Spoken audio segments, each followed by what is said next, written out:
Hello friends, good morning. कैसे हैं आप सब? बढ़िया। आशा है आप सभी बहुत खुश होंगे, बहुत मस्त होंगे और बहुत स्वस्थ होंगे। फ्रेंड्स, आज मैं जहाँ पर बैठा हूँ वहाँ पे बहुत ही अच्छा मौसम है।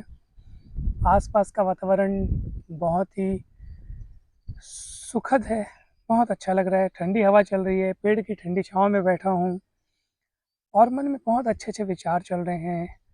तो मैंने सोचा कि ये विचार आपके साथ शेयर कर लिए जाएँ, ताकि आपको भी उन विचारों की जो सुंदरता है, जो सुख है उनका, वो मिल सके। फ्रेंड्स, जब आप प्रकृति के बीच बैठते हैं, तो आपका मन वास्तव में बदल जाता है।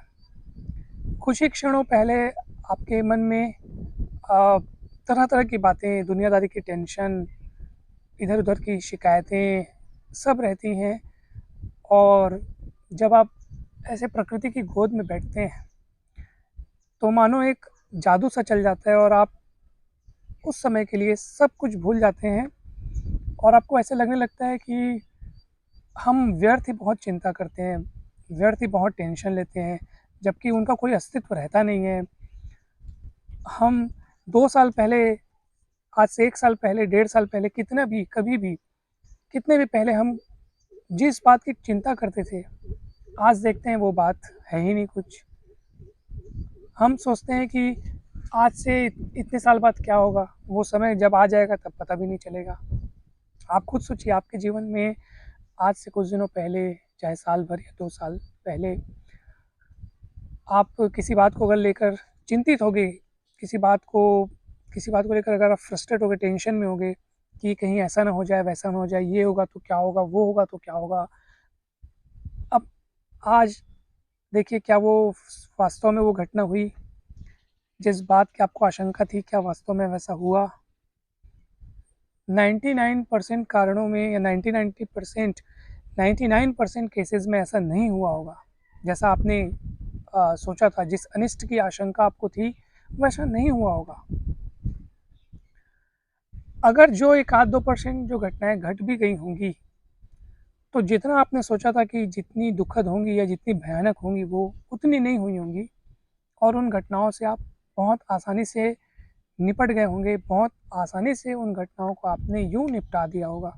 हँसते-खेलते आप उन घटनाओं से पार हुए होंगे, है ना दोस्तों? तब जब हम इस बात को सोचते हैं, तो हमें लगता है कि ये सृष्टि का जो घटनाक्रम है, कभी-कभी तो मेरे को महसूस होता है कि ये घटनाक्रम पूर्व नियोजित तो नहीं है। यानी कि हमेशा हमारा चाहा हुआ होता नहीं है, होता भी है तो वो दूसरे तरीके से होता है। हम जो चाहते हैं वो करने लगते हैं तो होता कुछ और है और हो कुछ और जाता है। यानी कि कभी-कभी ऐसा लगता है कि हमारे हाथ में बहुत कम चीज़ें कंट्रोल में हैं, बाकी सारी चीज़ें नियति के हाथ में हैं। अर्थात जो दैवीय योजना है, जो इस सृष्टि को चला रही है, बहुत सारी घटनाएँ, बहुत सारी क्या सभी घटनाएँ उसके हाथ में हैं। हम केवल एक माध्यम मात्र हैं, ऐसा लगता है। हो सकता है ये सच हो, मुझे तो नहीं पता, बट मुझे ऐसा कभी-कभी महसूस होने लगता है अपने जीवन में, जब बहुत सारी ऐसी घटनाएँ मैं देखता हूँ, तो ऐसा महसूस होता है दोस्तों। फिर कभी लगता है कि जीवन कुछ और नहीं, एक अभिनय है। अर्थात हम यहाँ सभी, जैसे स्टेज पर नाट्य मंचन होता है, वैसे हम यहाँ पे अपने अपने अभिनय द्वारा एक मंचन ही कर रहे हैं। एक थिएटर के जैसा आप समझ सकते हैं इसको, जिसका डायरेक्टर है ईश्वर। वो एक फ़िल्म निर्माण कर रहा है, एक संसार रूपी फ़िल्म को चला रहा है और हम जितने भी व्यक्ति हैं, हम, हमारे रिश्तेदार, हमारे समाज के लोग, हम जहाँ काम करते हैं, वहाँ के लोग, हम सब मिल कर के उस फ़िल्म की इकाइयाँ हैं। अर्थात उस फ़िल्म में, संसार रूपी फ़िल्म में अभिनय करने वाले लोग हैं और इसका डायरेक्टर है ईश्वर। अगर हम इस वे से सोचने लगे ना दोस्तों, तो बहुत ही कम ऐसे चांसेस हैं जिससे हम अपने आसपास की घटनाओं से, लोगों की बातों से प्रभावित होंगे। जैसे मान लीजिए आप पर्दे पर कोई फ़िल्म देख रहे हैं और मान लीजिए कि बहुत ही ज़्यादा वहाँ पे भयानक माहौल है, उस पर्दे पर बहुत गुस्से की स्थितियाँ हैं, कोई किसी को चिल्ला रहा है, भड़क रहा है। क्या आप उस समय आप भड़क रहे होते हैं? आप तो उस फ़िल्म का आनंद ले रहे होते हैं, आपको मज़ा आ रहा होता है क्योंकि वहाँ पे जो चीज़ चल रही है, वो आपके लिए महज़ ही एक सिर्फ़ एक फ़िल्म है वो, और कुछ नहीं है। तो आप उसका आनंद लेते हैं। चाहे कितनी भी बड़ी दुर्घटना हो रही हो उस फ़िल्म के अंदर, आप रोमांचित हो जाते हैं कि अरे वाह! क्या होगा अब क्या होगा? अब ऐसा होगा। आप रोमांचित होते हैं लेकिन डरते नहीं हैं, क्रोधित नहीं होते हैं, चिंतित नहीं होते हैं, टेंशन में नहीं आते हैं। आप तो बस उसको देख कर के एन्जॉय करते हैं। कारण क्या है दोस्तों ऐसा? इसका कारण क्या है? क्योंकि वो घटना कि आप के सामने पर्दे पर घटित हो रही है, आप उससे अलग हैं। आप एक महज़ एक दर्शक हैं, जो उस फ़िल्म को देख रहे हैं। इसलिए आपको उसका कोई फ़र्क नहीं पड़ता, चाहे पर्दे पे कुछ भी हो जाए, कितनी भी बड़ी बात हो जाए। दोस्तों, ऐसा ही अगर हम अपने जीवन में करने लग जाएँ, अर्थात अपने जीवन रूपी फ़िल्म को जो कि ईश्वर डायरेक्ट कर रहे हैं, ईश्वर उसका निर्देशन कर रहे हैं, अगर आप उसे दर्शक की तरीके से देखने लग जाएँ, दर्शक की भाँति देखने लग जाएँ, खुद को उस फ़िल्म में अभिनय करता हुआ देखें और खुद ही अपने आप से अलग हट कर के एक दर्शक के रूप में अपने जीवन को देखने लग जाएँ, तो जो बातें मैंने अभी सिनेमा हॉल की आपको बताई हैं, वही बातें आपके जीवन में भी होती हैं। किसी ने आपको कुछ कह दिया, किसी ने आपके साथ कुछ धोखा किया, किसी ने आपको गुस्सा दिलाने की कोशिश की, तो हम सच में हम गुस्सा हो जाते हैं, हम चिंता करने लगते हैं, दुनिया भर की तमाम बातों की चिंता करने लगते हैं, ऐसा ना हो, वैसा ना हो, और हम उसको अपने दिल से लगा लेते हैं उन सब बातों को और दुखी होते रहते हैं।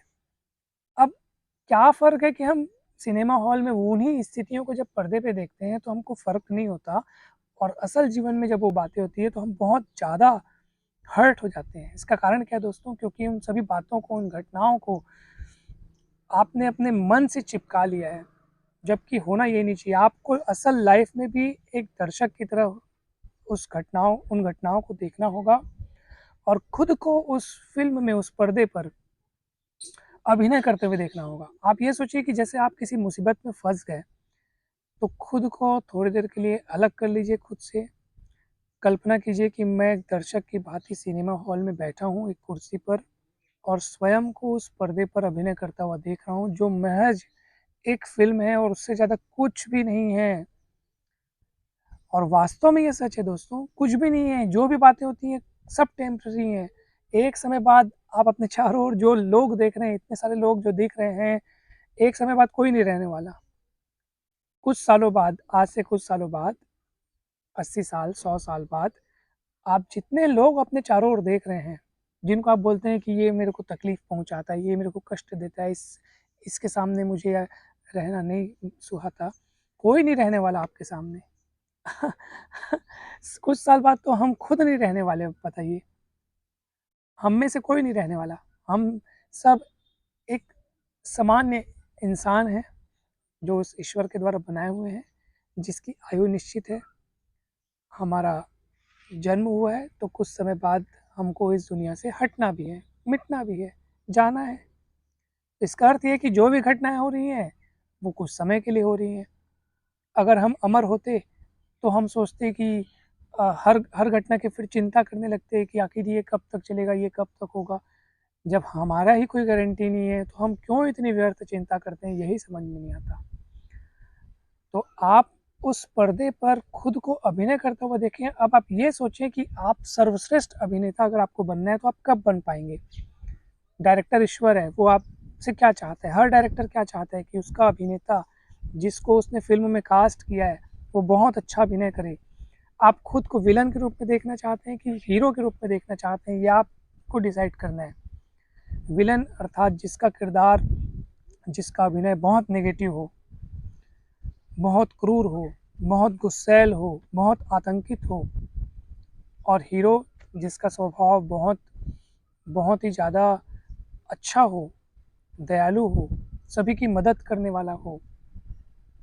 तो आप खुद सोचिए कि अगर आपके पास कोई नेगेटिव घटना हो, तो आपको कैसा रोल प्ले करना चाहिए। लोगों की बातों का अगर हम गुस्सा होने लगें, अगर हम बात-बात पे चिढ़ने लगें, बात-बात पे लोगों से घृणा करने लगे, तो ये क्या हीरो के लक्षण हैं? नहीं है। हीरो तो अगर आप असल लाइफ में भी अगर देखें तो हीरो वो होता है जिसका व्यक्तित्व, जिसका आत्मसम्मान इतना ऊँचा होता है कि उसको किसी बात का कोई फ़र्क नहीं पड़ता है। कोई उसको कुछ भी बोले तो तब भी सबसे प्यार करता है, तब भी सबकी मदद करता है। तो दोस्तों आप भी ऐसे ही बनिए और खुद को एक फ़िल्म में देखिए और तब आपको किसी बात की कोई चिंता नहीं होगी। आप कोई दुर्घटना भी घट जाए ना तो आप तो दर्शक की तरह देख रहे हैं ना, जैसे आप असल में सिनेमा हॉल में जैसे कि मैंने आपको बताया था कि जब आप फ़िल्म देखते हैं और कितनी भी बड़ी दुर्घटना हो जाए, आपको चिंता नहीं होती है, क्योंकि आपका उस समय कुछ नहीं जाता है। आपको कुछ जा नहीं रहा है, आपको कुछ नुकसान नहीं हो रहा है। तो असल लाइफ़ में भी आप ये सोचिए कि अगर दुर्घटना घट भी गई तो आप उसको जब दर्शक के रूप में देखेंगे तो आप ऐसा ही महसूस करेंगे कि मेरा कुछ नहीं जा रहा है, वो जा रहा है किसी मुकेश नाम के व्यक्ति का। मुकेश नाम के व्यक्ति का कुछ जा रहा है, मेरा कुछ नहीं जा रहा है। मुकेश नाम का एक व्यक्ति है, वो एक शरीर है जो उस घटना पे अपना रोल प्ले कर रहा है और उस घटना पे रोल प्ले करते हुए उस घटना को शरीर, केवल शरीर है हमारा वहाँ पे जो प्ले कर रहा है रोल, और हम, हमारा जो एक सूक्ष्म शरीर है, उसको हम थोड़ी देर के लिए कल्पना करते हुए दूर कर लेते हैं। आप दूर से देखिए उसको और महज एक अभिनय के रूप में देखिए और आप ये सोचने लगे कि हमारा सच में नुकसान हो तब हम क्या करेंगे? तब तो दुःख होगा ही होगा। सच में नुकसान कैसे हो सकता है दोस्तों? आपका है ही क्या बताइए ना? आप जब आए थे तो कुछ लेकर थोड़ी आए थे। तो आपका कुछ भी नहीं है। वो आपको यहाँ से प्रदान किया गया है और जो चीज़ प्रदान की गई हो, अगर वो छीन भी ली जाए तो फिर इसमें दुःख कैसा? आपको जो जो कुछ भी आपके पास है, वो आपको प्रदान किया गया है। इस इस प्रकृति ने आपको दिया है। अब अगर आपसे वो ले भी लिया जाए, तो भी इसमें दुःख करने वाली कोई बात नहीं है दोस्तों। अब आप कहेंगे, हमें प्रदान किया गया है? नहीं, वो तो हमने अपने मेहनत से कमाया है, मेहनत से पाया है। ये मेरा घर मैंने अपनी मेहनत से बनाया है। सच है दोस्तों, मेहनत से बनाया है आपने। मगर आप खुद सोचिए, वो घर रहेगा वहीं, मगर ये शरीर कब तक रहेगा? आप ये तो सोचिए दोस्तों। ये शरीर की एक निश्चित उम्र है, निश्चित आयु है, नश्वर है ये। जब इस शरीर का ही कोई ठिकाना नहीं है, तो हम उन निर्जीव वस्तुओं के बारे में सोच करके, जो भी आपके पास हैं, जिनसे आपका मोह है, आप सोचते हैं कि अगर वो चली जाएँगी, चाहे वो कोई वस्तु हो या व्यक्ति हो, अगर हम सोचते हैं कि वो चली जाएगी तो हम काफ़ी दुखी होंगे, क्योंकि आपने इतना अटैचमेंट कर रखा है, इतना लगाव कर रखा है और यही लगाव और यही अटैचमेंट दुखों का कारण है, भय का कारण है। हमें डर लगता है कि वो कहीं वो चीज़ हमसे दूर ना हो जाए। तो आप किसी भी चीज़ से अटैचमेंट मत रखिए, सब से दूर हट करके लाइफ़ को एज़ ए दर्शक की तरह देखिए दोस्तों, जीवन को अभिनय की तरह जिए और उसी की तरह आप यहाँ पे रहिए। आपको ना किसी घटना का कोई फ़र्क पड़ेगा, ना किसी बात का कोई फ़र्क पड़ेगा। मस्त मौला की तरह आप जीवन जिएँगे और क्या ही कहें, फिर कैसी होगी लाइफ़। और तब आप जो अपने जीवन रूपी फ़िल्म में जो आप अपने आप को अभिनय करता हुआ पाएँगे दोस्तों, तो मुझे लगता है कि बेस्ट बेस्ट अभिनेता का अवार्ड आप ही जीतेंगे। जो बेस्ट एक्टर या एक्ट्रेस जो भी है, उसका अवार्ड जो है आप ही जीतेंगे, अगर आप एक अभिनय के तौर पे जीवन को लेंगे। सो जीवन एक अभिनय है और एक अभिनय की तरह ही इसे लीजिए और किसी भी बात को आपको व्यक्तिगत तौर पे नहीं लेना है। जो भी घटना घटती है, उसमें सकारात्मक पहलुओं को, सकारात्मक पक्षों को खोजना है, उसी अनुसार आचरण करना है। जब आप उसी अनुसार आचरण करेंगे, तो आपको ये विश्वास होगा कि आप एक अच्छे अभिनेता के तौर पे अपनी लाइफ़ को जी रहे हैं। अपनी लाइफ़ में जो ईश्वर द्वारा दिया गया जो रोल है, उसको अच्छी तरह निभा पा रहे हैं और ध्यान रखिएगा इस बात का कि जैसा आप रोल रोल प्ले करेंगे, वैसी आपकी इमेज बनेगी, वैसा आपको अवार्ड मिलेगा। अर्थात यूँ कहें कि जैसे हम कर्म करेंगे, वैसा ही हमको फल मिलेगा। कर्म का सिद्धांत यही कहता है, उसके सिद्धांत में कहीं भी कोई खोट नहीं है दोस्तों। इसलिए हमें हमेशा अच्छे कर्म करने चाहिए, हमेशा दूसरों के लिए अच्छा सोचना चाहिए और तब हमारे लिए भी अच्छा होगा। मैं आशा करता हूँ कि ये वीडियो आपको काफ़ी अच्छा लगा होगा। वीडियो अगर अच्छा लगे दोस्तों तो वीडियो को लाइक करें, चैनल को सब्सक्राइब करें, वीडियो को शेयर करें और आप सभी का बहुत बहुत धन्यवाद। हमेशा खुश रहें, स्वस्थ रहें, मस्त रहें, हंसते रहें, खिलखिलाते रहें और have a nice day to all of you. Thank you so much.